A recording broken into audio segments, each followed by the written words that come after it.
आज हम बात करने वाले हैं नार्सिसिस्टिक फादर्स के बारे में और कैसे इसका बहुत बुरा असर होता है बेटियों की जिंदगी में जब पिता नार्सिसिस्ट हो।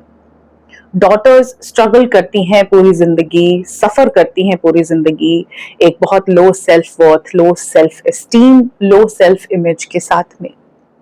बहुत सारा कंटेंट मिल जाता है नार्सिसिस्टिक मॉम्स के ऊपर और आप लोग बहुत ज्यादा उससे रिलेट भी करते हो।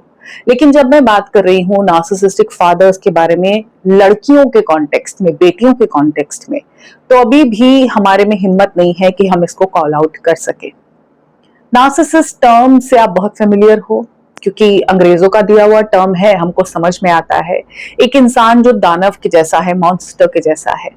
तो एक पिता घर में ऐसा दानव जैसा, एक मॉन्स्टर जैसा कब बन जाता है जब हमें इतनी हिम्मत नहीं दी जाती कि हम कॉल आउट कर सके उसकी गलत बातों को। तभी तो पिता एकदम इतना नेगेटिव कैरेक्टर है।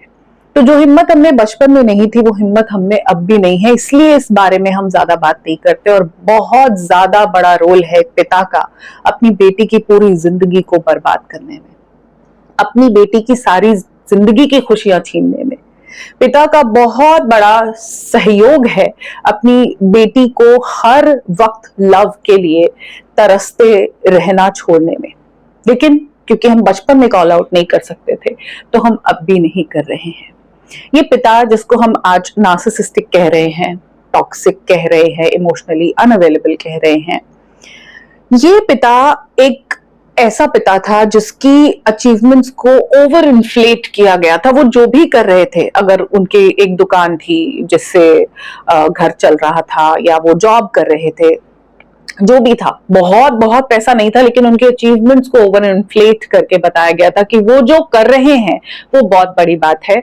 और अगर आप इसको देखेंगे ना, पेट्रियार्कल सोसाइटी में आदमी का कंट्रीब्यूशन, पुरुष का कंट्रीब्यूशन ग्लोरीफाई ही किया जाता है और यहीं से नार्सिसिज्म शुरू होता है। मेरे हिसाब से नार्सिसिज्म की जो जड़ है, कहा जाता है, आपने जरूर सुना होगा कि narcissism is a masculine trait. Females support करती हैं, वो उस तरह से ग्रैंडियोसिटी के साथ निकल के नहीं आती, लेकिन पुरुषों में ही ये ट्रेट ज्यादा पाया जाता है क्योंकि पेट्रियार्की पुरुषों को बहुत सम्मान देती है, बहुत महान बना देती है। उनकी सुपीरियरिटी के गुणगान पूरा परिवार गा रहा होता है।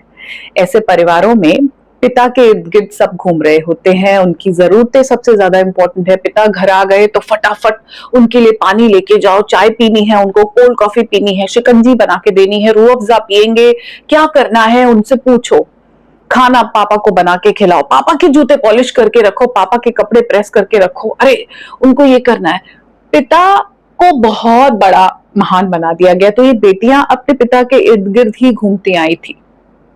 ये जो पिता है, इसने कभी अपनी बेटी से खुलकर बात नहीं की, सामने से बात ही नहीं की।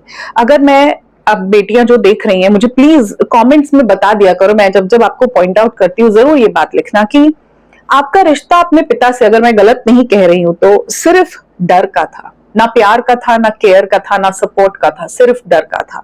बहुत सारी बेटियों का रिश्ता अपने पिता से सिर्फ डर का था। ये वो बड़ी होकर समझिए, बचपन में नहीं। बचपन में तो this is the way of life. बड़े होने के बाद आप रियलाइज करते हो कि वो रिश्ता सिर्फ डर का था। पिता एक खूंखार प्राणी थे जिनसे आपको बहुत डर लगता था, आप थर थर कांपते थे। आप टीवी देख रहे हो, आपकी फेवरेट मूवी चल रही है, आप म्यूजिक सुन रहे हो, कोई सीरियल देख रहे हो, जैसे ही पापा ने एंट्री लिया फटाफट टीवी का रिमोट बंद करके भाग जाते हो दूसरे कमरे में, वहां बैठना ही नहीं है। ये रिश्ता है पिता से। पिता ने इन बेटियों से कभी भी एक कांटेक्ट, एक सपोर्ट सिस्टम वाला, एक केयर गिवर वाला रिश्ता नहीं बनाया, शायद बात भी नहीं की।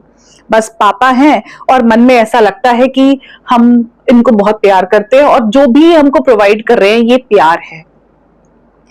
इन बेटियों को बचपन से ही साइलेंट ट्रीटमेंट मिलना शुरू हो गया था। अगर ये कोई ऐसी चीज करती हैं जो घर में अलाउड नहीं है, ऐसे कपड़े पहनती हैं, कोई ऐसा बिहेवियर करती हैं, पढ़ाई अपनी पसंद की करना चाहती हैं, सपोज इनको कुछ क्रिएटिव फील्ड में जाना है, एडवर्टाइजिंग में जाना है, मास कॉम करना है, फैशन डिजाइनिंग करनी है, कुछ क्रिएटिव करना है, और पिता और माता ने यही आपके लिए ले डाउन किया है कि टीचिंग में ही जाना है या डॉक्टर ही बनना है, जो भी उनके हिसाब से सही है।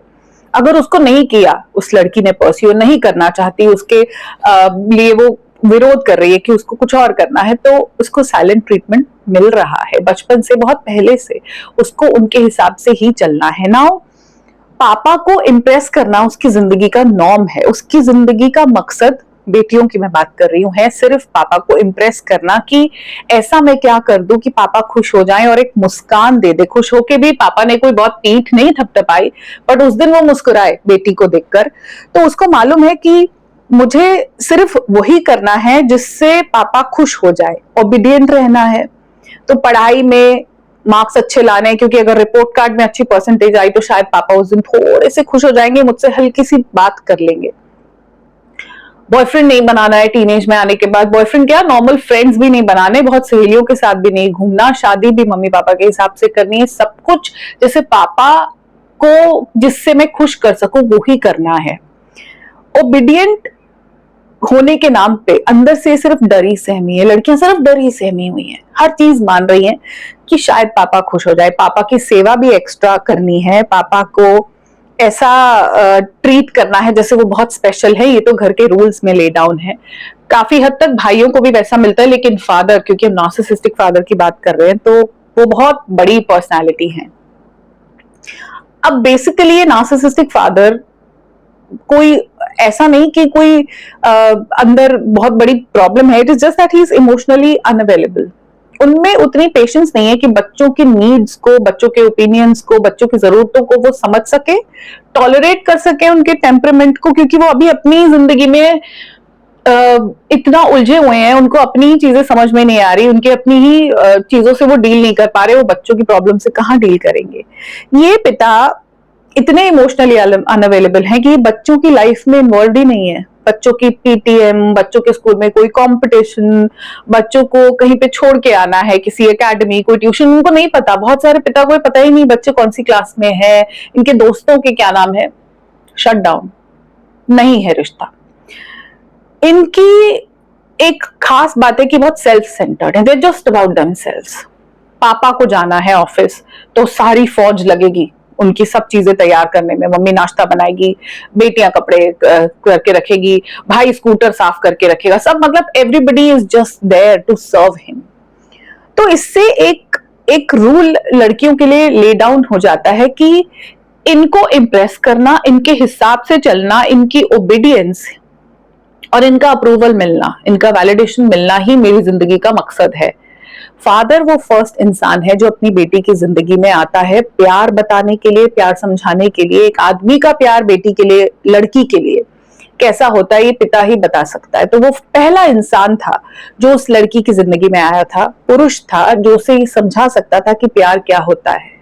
लेकिन इस लड़की को उस आदमी ने ये सिखाया, पहले आदमी ने, कि मेरे हिसाब से चलोगी, मेरा सिर्फ कहना मानोगे और मुझे खुश करने में लगी रहोगी, कितना नीचे उसके लिए तुम्हें गिरना पड़े, कितनी ही एक्स्ट्रा एफर्ट करना पड़े, जूते तक पॉलिश करने पड़े, करो, मुझे इंप्रेस करना ही तुम्हारी जिंदगी का मकसद होगा। वो ही रोल ये लड़कियां निभाती है बड़े होके। अब इनकी जिंदगी में शायद एक रिलेशनशिप, शायद हस्बैंड, बॉयफ्रेंड, जो भी, वो कहीं ना कहीं वैसा ही इंसान आएगा जो इनको कंडीशनल लव ही देगा कि उसके हिसाब से चलोगी तो ही तुम्हें प्यार किया जाएगा। ये बेटियां शादियों के बाद भी बहुत बुरी तरह से सफर करती हैं उस प्यार को पाने में जो उनको उनके पिता से ही नहीं मिला। जिससे इनकी शादी हुई वो कहता है कि मेरे साथ तो सब ठीक है, वो अपने पति के लिए टिफिन पैक करती है, वो अपने पति के लिए शायद कपड़े भी प्रेस कर देती है, सब पति के साथ सब ठीक है, घूमने फिरने जाते हैं, लेकिन पति को चाहिए कि रिश्ता मेरी माँ के साथ अच्छा बना, उनके साथ तुम बैठती नहीं, बातें नहीं करती, मेरी मम्मी के साथ वो बॉन्ड नहीं बनाती जो तुम्हारा मम्मी के साथ है। अब पति ने कंडीशंस लगाई हुई हैं कि मेरे साथ तो ठीक है, spend time with my mom, समझ रहे हो। अब उसका इम्प्रेस करने वाला गेम नेक्स्ट लेवल चला गया। अब उसको पति को तो इम्प्रेस करना ही करना है, उसकी मम्मी जी को भी करना है, पापा जी को भी करना है, भाई है तो भाई को, बहनें हैं तो। अब वो इम्प्रेस करती जा रही है क्योंकि पिता ने एक रूल सेट कर दिया कि बेटा इम्प्रेस ही करना है, मेरे चरणों में ही रहना है, मैं सुपीरियर हूं, मैं सुप्रीम हूं, तो अब तुमको नीचे रहकर, हमें सर्व करके, हमें खुश करके ही तुम कोई यहाँ पे हल्का फुल्का हमारी अटेंशन मिल पाएगी, नहीं तो नहीं मिलेगी। और अटेंशन भी क्या, मतलब अटेंशन में ये नहीं कि कोई इनसे पूछेगा क्या फील कर रही हो, क्यों रो रही हो, क्यों दुखी हो रही हो, कुछ नहीं, शायद सीधे मुंह एक दिन बात कर ली जाएगी। जो लड़कियां अभी सफर कर रही है ना कि हस्बैंड साइलेंट ट्रीटमेंट देता है, एक वीडियो इस पे डिटेल में मैंने बनाया था साइलेंट ट्रीटमेंट के ऊपर, बहुत सारी लेडीज के कमेंट्स आए थे कि हाँ ऐसा ही हम फील करते हैं। तो ऑफ कोर्स आपने साइलेंट ट्रीटमेंट अपने बचपन में ही बहुत देखा है, बहुत मिला है आपको। साइलेंट ट्रीटमेंट मिलता है, बहुत गुस्सा आपको झेलना पड़ता है, बहुत आप इमोशनली आपको कोई कनेक्ट फील नहीं होता, ये आपके बचपन से है, ये रिश्ता आपके फादर से ही नहीं है, वो प्यार की डेफिनेशन आपके पिता ने ही बिगाड़ दी। और ये ऐसा नहीं कि जिन पिता की मैं यहाँ बात कर रही हूँ ये कोई बहुत बड़े किसी कंपनी में सीईओ थे या बड़े इंडस्ट्रियलिस्ट थे।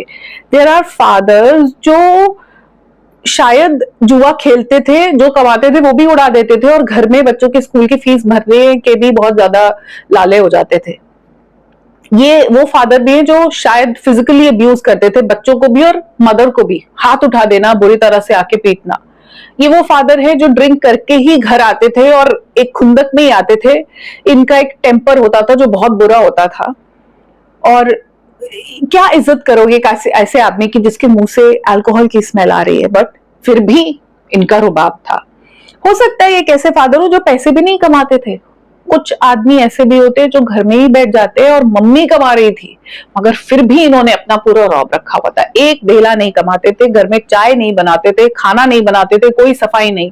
मम्मी बाहर भी कमाती थी, घर पे आके भी काम करती थी, मगर रौब पिता का था। हाथ भी उठाता था ये पिता अपनी पत्नी पे, और इस तरह का माहौल था। गलत आदतें थी, जुआ खेलने वाली, पैसा उड़ाने वाली, पैसे की कोई मैनेजमेंट नहीं। या ये पिता दोस्त यारों में इतना मस्त है कि घर के लिए तो टाइम ही नहीं है, फुर्सत ही नहीं है, बस मेरे दोस्त, मेरे लोग, घूमना फिरना। वो अपने यंग बॉयहुड से ही बाहर नहीं आए, अभी वो मौज मस्ती चल रही है, आवारागर्दी चल रही है उनकी जिंदगी में। ये पिता शायद बहुत गुस्से वाले थे। कई लोगों को लगता है कि सिर्फ गुस्से वाले होना इंसान ही नार्सिसिस्टिक होता है। एंगर का डायरेक्ट नार्सिसिज्म से ऐसा कोई कनेक्शन नहीं है, but this can be one of the traits of narcissistic people. इनमें बहुत गुस्सा था, दे वर वेरी शॉर्ट टेम्पर्ड। फट जाना एकदम गुस्से में, उठा के प्लेट फेंक दी अगर खाना लेट कर दिया, खाने में नमक कम था, अच्छा नहीं था, या उनके हिसाब से चीज नहीं हो तो एकदम फट पड़ेंगे, गुस्सा कर देंगे, सामान उठा के फेंक देंगे, दरवाजा जोर से मारेंगे, चीखेंगे, चिल्लाएंगे, बहुत गुस्सा करेंगे, आंखें एकदम लाल। ऐसा जिन लड़कियों ने माहौल देखा है और जो डरी सहमी सिर्फ डर के रिश्ते में जुड़ी हैं बाप से, ये इतना स्ट्रगल करती हैं कि इन लोगों को लगता है इनका होना नहीं होना बराबर है, ये इतनी कम है, इनकी एग्जिस्टेंस इंपॉर्टेंट है ही नहीं। ये सारा किया धरा पेट्रियार्की का है, पुरुष प्रधान समाज जो हमने बनाया है ना, ये सब उसका किया हुआ है। क्योंकि ये फादर जो सेल्फ सेंटर्ड था, ये फादर जो दूर तो दिखना चाहता था कि मैं बहुत अच्छा बाप हूं। अच्छा, एक चीज आपने और अगर आपके नार्सिसिस्टिक फादर थे ऑब्जर्व की होगी कि ये जो पिता है ये बाहर बहुत अच्छे हैं अपने दोस्तों के साथ या रिश्तेदारी में, ये हंसेंगे, मुस्कुराएंगे, जोक्स क्रैक करेंगे, लेकिन घर आते एकदम खूंखार। घर पे सीधे मुंह किसी से बात नहीं करते, दो पर्सनालिटी है, बाहर बिल्कुल अलग। लोग ये कह ही नहीं सकते कि ये आदमी घर पे ऐसा एकदम इतने इस रूप में आता है कि लोग सब डर जाते हैं। नोबडी कैन से, बाहर ही बहुत चेयरफुल मूड में, इनकी डबल पर्सनालिटी थी। अब ये पिता जो अपने आप को बहुत कुछ समझते हैं, अपनी अचीवमेंट्स को बढ़ा चढ़ा के बोलते हैं, जो घर में इतने सुपीरियर हैं, जिनके एंगर इश्यूज बहुत ज्यादा है, जो सामान उठा के फेंक देते हैं, जो ड्रिंक करके आते हैं, जो जुआ खेलते हैं, कोई भी इनमें से ट्रेट्स हो सकते हैं, जिनका बच्चों के साथ कनेक्शन नहीं है, जो बच्चों की लाइफ में इन्वॉल्व नहीं है। बच्चों को कहीं जाना है तो पिता छोड़ने नहीं जाते, पिक नहीं करते, बच्चे अपने आप मैनेज करते हैं। ज्यादातर चीजें अलाउड ही नहीं है, कहीं जाना ही नहीं है, फ्रेंड्स के बर्थडे पे नहीं जाना, स्कूल के फंक्शन में नहीं जाना, क्योंकि वहां पिता की ड्यूटी लगती है, उनको वो करना ही नहीं है ना, नहीं जाना, कह दिया ना, बस कह दिया, अमिताभ बच्चन वाला हिसाब है। नाउ इन लड़कियों को इतने बड़े, क्योंकि उनका इतना बड़ा ओहदा है, पिता ही पिता प्रधान है, पुरुष प्रधान है, इन्होंने खुद को इतना श्रिंक कर दिया, इतना श्रिंक कर दिया कि रिजेक्शन अवॉइड हो जाए, वरना इन लड़कियों से तो सीधे मुंह बात ही नहीं होगी। सो इन्होंने अपनी फेमिनिन को श्रिंक कर दिया, अपनी जरूरतों को श्रिंक कर दिया, अपने आप को श्रिंक कर दिया। पेट्रियार्कल सोसाइटी में जहां पुरुष बड़ा है, उसको बड़ा बनाने में रोल इनकी माता का भी तो बराबर ही है। अगर मां कॉल आउट करती तो डेफिनेटली उस घर में ये मैसेज पास ऑन होता कि ये बिहेवियर गलत है। माँ ने कभी नहीं कहा कि ये गलत है इस तरह से बच्चों पे गुस्सा होना। आप उनकी पीटीएम में नहीं जाते हो, आप बच्चों को ड्रॉप करने नहीं जाते हो, उनको कहीं काम हो, कुछ जाना हो, कोई फाइल वर्क है, कुछ सामान खरीदना है, आप बच्चों के साथ बैठकर बात नहीं करते, उनकी प्रॉब्लम्स नहीं शेयर करते, आप बच्चों को अब्यूजिव लैंग्वेज यूज करते हो, गाली दे देते हो, या आप रात को बहुत देर से घर में आते हो, आप ड्रिंक करके आते हो, ये अच्छा नहीं है, घर का माहौल खराब हो रहा है। माओ ने कॉल आउट नहीं किया तो इसमें रोल बहुत बड़ा मदर का भी तो हो गया। इस तरह ये पेट्रियार्कल सोसाइटी चलती जा रही है, क्योंकि पुरुष तो अपने आप को सुपीरियर बता ही रहा है ऑफ कोर्स, और फेमिनिन को श्रिंक कर रहा है, लेकिन फीमेल भी तो यही कर रही है, वो भी तो बढ़ावा उसी को दे रही है। उस माँ ने भी तो यही किया कि बेटी तू कम है, तू नीचे है, इनविजिबल रहे, इनकी सेवा कर, इनको प्लीज कर, और आगे भी यही करती है। माँ का भी रोल उतना ही बड़ा है। ये जो सबसे बड़ा कारण है नार्सिसिज्म पुरुषों में होना, it is because of the patriarchal society. It is because पुरुष जो है वो प्रधान है और महिला पांव की जूती है। उसको चप्पल की तरह पहनो और बस साइड में कर दो। ये पिता शायद एक्स्ट्रा मैरिटल अफेयर करता हो बाहर और लेडीज के साथ हो, घर में जो है माहौल वो बस डर वाला है, बस अय्याशी बाहर चल रही है। तो लड़कियों को ये मैसेज मिला कि ये गलत नहीं है, इसको सपोर्ट करना है। एंगर भी ठीक है, पुरुष का किया सब ठीक है, उसका गुस्सा होना, जुआ खेलना, ड्रिंक करना, नहीं कमाना, 1 रुपए का भी कंट्रीब्यूशन घर में नहीं करना, उनका बाहर दोस्तों के साथ आवारागर्दी करना और औरतों के साथ संबंध बनाना, उनका चीजें उठा के फेंक देना, सब ठीक है। अब इनकी टॉलरेंस बहुत बड़ी हो गई। अब ये बाहर शादी के बाद भी बर्दाश्त करती रहेंगी हर नाजायज चीज। अब इनको ताने भी बर्दाश्त करने हैं, इनको अगर ससुराल में भी हाथ उठा दिया जाता है तो बर्दाश्त करना है, पति अवॉइड कर रहा है तो बर्दाश्त करना है, साइलेंट ट्रीटमेंट बर्दाश्त करना है, सबको इंप्रेस करना है, सब उससे ऊपर है, वो सबसे नीचे है। इन लड़कियों की हालत बहुत खराब है, लेकिन इस चीज को इस तरह से देखा नहीं गया। हम सारा ब्लेम मदर पे तो डाल देते हैं ऑफ कोर्स। अब मदर तो सपोर्ट करे ना इस सिस्टम को। नाउ गर्ल्स, आप जो स्ट्रगल कर रही हो, आई नो कि अगर आपकी जिंदगी में कोई प्यार नहीं है, अगर आपकी जिंदगी में एक सपोर्टिव आदमी नहीं है जो ये कहे कि बेटा जो करना है कर लो। कुछ फादर्स होते हैं ना जो बहुत सपोर्टिव होते हैं, जो तुम्हें कोर्स करना है वो कर लो, तुम्हें क्या पढ़ाई करनी है, चलो मैं करवाता हूँ एडमिशन। मदर अगेंस्ट बोल रही है कि नहीं करना, फादर कह रहा है मैं करवाता हूँ, तो क्या हो गया। जीन्स पहनने को कह रही है, पहनने दो। अगर वो बाहर जाना चाहती है, शहर से बाहर जाके कुछ पढ़ाई करना चाहती है, करने दो। किस लड़के से शादी करनी है, एटलीस्ट हम मिल तो लें, देखे तो सही, उसकी पसंद से शादी होगी। अगर वो मना कर रही है नहीं करनी तो नहीं करनी। वो सपोर्ट नहीं है और वो आज आपके पार्टनर में भी नहीं है। तो आप स्ट्रगल कर रहे हो कॉन्स्टेंटली, वो सपोर्ट, वो लव, वो केयर हर पुरुष में से, पर वो मिलता नहीं है। आपको अब बड़े होने के बाद ये बात समझनी होगी कि लव कभी भी इतना कंडीशनल नहीं होता कि उनकी बात मानी जाएगी तभी प्यार होगा। अगर माँ से संबंध बनाओगे, सासू माँ से, तो पति से प्यार मिलेगा। सबके लिए खाना बनाओगे, घर की सफाई करोगे तभी प्यार मिलेगा, ऐसे नहीं होता। प्यार म्यूचुअल होता है। अगर आप सबके लिए चीजें कर रहे हो तो आपके लिए भी की जानी चाहिए। लेकिन आपको मैसेज यही पास ऑन हुआ ना कि आपको तो अपने आप को श्रिंक करना है, कम समझना है, इंफीरियर समझना है। पुरुष ऊपर है, वो बड़ा है, उसकी सेवा करनी है, वो जो काम करता है वो बहुत बड़ा है। आपके किए हुए काम पे कांटा लगा दो, ये तो कुछ भी नहीं है, घर में रह के कुछ नहीं करती। और आज भी बहुत सारे सोशल मीडिया पे पुरुष यही मैसेज पास ऑन कर रहे हैं। ये जो नार्सिसिस्टिक फादर है ना, इनको पावरफुल फील होता है। क्यों इतना दबा के रखते हैं, क्यों इतना रौब है? क्योंकि इससे उनको पावर मिलती है। बाहर तो दुनिया में इतना कोई किसी को सुनने वाला नहीं, इतना कौन किसी को सुपीरियर बनाएगा, लेकिन घर में ये जो बच्चे हैं ना बेचारे मासूम, और पत्नी, इनको डरा के धमका के रौब झाड़ के इनके ऊपर बर्तन वर्तन फेंक के इनको पावर फील होती है। ये पावरफुल फील करने के लिए घर में ऐसे खड़ूस तरीके से रहते हैं। इसको समझो। और ये पावर अब आप बाकी सबको भी देते जा रहे हो कि आपको दबा दिया जाए, आपकी आवाज एकदम नीची कर दी जाए, आप एग्जिस्ट नहीं करते। Ladies, girls, women, rewrite this story of your life. इसको दोबारा से लिखो। आप अपने आप को कैसे देखते हो, इसको रीराइट करो। आपके पिता ने आपको ऐसे देखा, अनवांटेड लड़कियां तो चाहता ही कौन है, आ गई, पैदा हो गई, हम स्कूल की फीस भर रहे, बहुत बड़ी बात है, हमारी बात मान लेगी तो ठीक है, इसकी तो बस शादी कर दो। मेरे लिए चलो चप्पल लेके आओ, चलो चाय बना के लाओ, अरे दोस्त आए हैं कुछ बना के परोस दो। इस तरह से आपको रखा गया था, आपको प्यार नहीं किया जाना चाहिए, केयर नहीं की जानी चाहिए। Rewrite this narrative. अपने आप को अपनी नजरों से देखो, इनकी नजरों से देखना बंद कर दो। समझो कि फेमिनिन भी उतना ही पावरफुल है जितना मैस्कुलिन है। मैस्कुलिन खूबसूरत है, पावरफुल है, वी नीड मैस्कुलिन। मैं कभी नहीं कहती कि पुरुष की जरूरत नहीं है हमको इस समाज में। I am not against men, but I am against that पितृसत्ता, क्योंकि पेट्रियार्की ने औरत को बहुत छोटा कर दिया है। और अगर मेट्रियार्की होगी ना, कि अगर महिला को वो इंपॉर्टेंस देंगे तो भी वो उतना ही गलत होगा। किसी भी एक जेंडर को इतना सुपीरियर क्यों बनाना है? दोनों का अपना कंट्रीब्यूशन है, दोनों का अपना रोल है, इसको समझो। अपने फेमिनिन को बुझने मत दो। बहुत सारी लड़कियों ने अपना फेमिनिन बुझा दिया है इस वजह से कि जो उनके जिंदगी में पुरुष है वो उसको बहुत ऊपर का दर्जा देना चाहती है, जो बचपन से उनके नार्सिसिस्टिक फादर ने उनके लिए सेट कर दिया। आपकी सेल्फ वर्थ किसी पुरुष के अप्रूवल पे डिपेंड नहीं करती।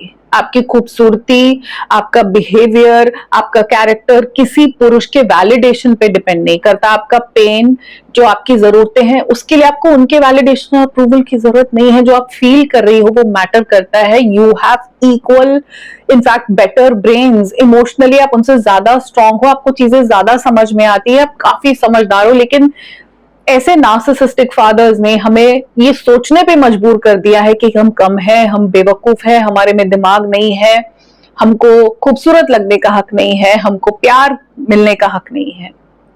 अपनी कहानी दोबारा लिखो। आपको एक पुरुष की जरूरत नहीं है अपनी जिंदगी में to feel beautiful, to feel loved, to feel cared for. ये सब आप अपने लिए कर सकते हो और फिर आप सब कुछ ये अट्रैक्ट कर लोगे। पर पहले ये समझो कि फेमिनिन उतना ही इंपॉर्टेंट है। आपके घर के जो सेटअप था ना, आपके घर के जो नैरेटिव्स थे, उसने आपको ये सोचने पे मजबूर कर दिया कि आप कम हो, और आपने अपने आप को इतना श्रिंक कर लिया, आप इतने कम हो गए, आपने अपनी जरूरतें मार ली, आप ये कहना भूल गए लोगों को कि मुझे क्या चाहिए, मुझे क्या अच्छा लगता है। सारी विशेष डिजायर्स आपने खत्म कर ली इन लोगों के लिए कि आप इनको कैसे खुश कर सको।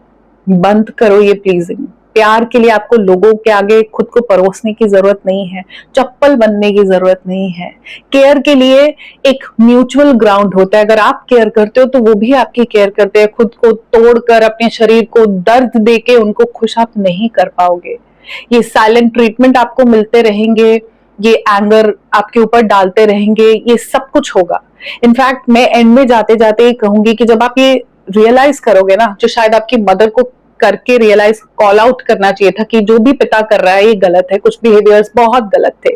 आज जब आप रियलाइज करोगे ना कि हाँ वो ड्रिंक करते थे, हाँ वो जुआ खेलते थे, हाँ उनके बाहर रिलेशनशिप्स थे, या वो पैसा कमाते ही नहीं थे, उनकी बहुत आवारागर्दी वाली आदतें थी, जो भी, आपको आएगा गुस्सा बहुत ज्यादा। लेडीज, गुस्सा करो, let that rage come out. हमेशा कहा जाता है औरतें गुस्सा नहीं करती, क्योंकि गुस्सा तो आदमी को करना होता है ना, उसके लिए अलाउड है।